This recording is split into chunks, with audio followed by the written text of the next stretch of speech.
Hey everybody. So I'm going to do something new. This is really stepping out of my comfort zone and allowing myself to be very vulnerable with you guys. I meditate, and when I meditate, I channel.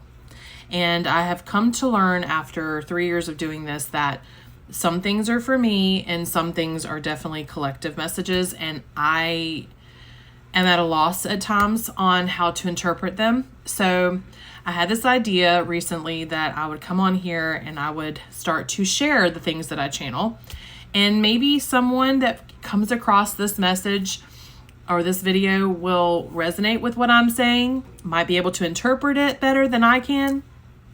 So here we go.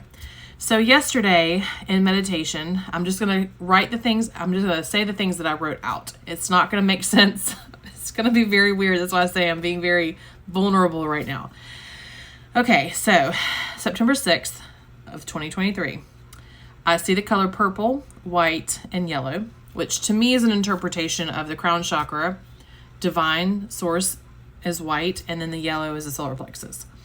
I see a man with long blonde hair, only this is more of like medieval time period, and it's in the background of what looks like Ireland or somewhere like that, in like the mountains and stuff, because there's a lot of green grass, hills, and then there's rocks inside the grass. And he's wearing like brown pants with like a beige shirt, and there's like a tie around his waist. So it makes me think of like medieval time or farmer type time period. Anyway, he's got long blonde wavy hair with like short bangs. Kind of reminds me of like a long mullet. But he's making funny faces and he's making me smile. And then I wrote, someone beat him. I was crying over him, and I wrote another lifetime. Then I wrote so much enraging anger at his throat. I was trying to calm him. And then I wrote Greece because of the hills and the stones in the Middle Age periods. That's what I was trying to like describe what I was seeing. Then I wrote, put a baby in a cage with a lock to hush her and keep her safe. Then I wrote, here, smoke some grass. Then I see a cow heal a chicken. Then I see swampy waters, trampling through swampy waters, and all of a sudden I'm in a room dressed, but I'm taking the clothes off and there's leeches all over the body. And I'm saying to myself, how could I not know? Like, how did you not know that the leeches were on your body? Then I wrote, who is stuck in their ego self.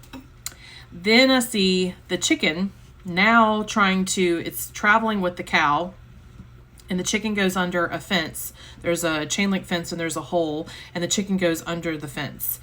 And then the chicken can't fly, so it's trying to get over a house or some type of building that has like a roof.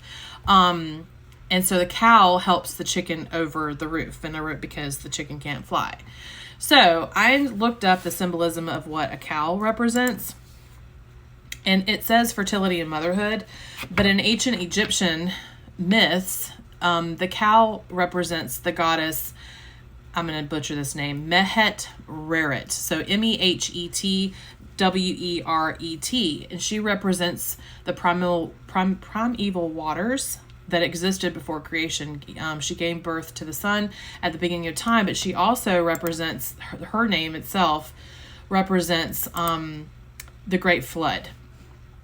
And the symbolism for the chicken represents the unpredictable nature of both life and death. So there's been a lot of predictions that I've heard and I've even read back in 2007 in the book that Sylvia Browne wrote about a flood that's coming to Florida and to California from the storms and stuff. And the prediction of time period that she said was around this time. So it kind of just, I don't know if that's the goddess energy coming through, and that's anyway, if you guys have anything to add to this, I would greatly appreciate it. Okay, have a good one.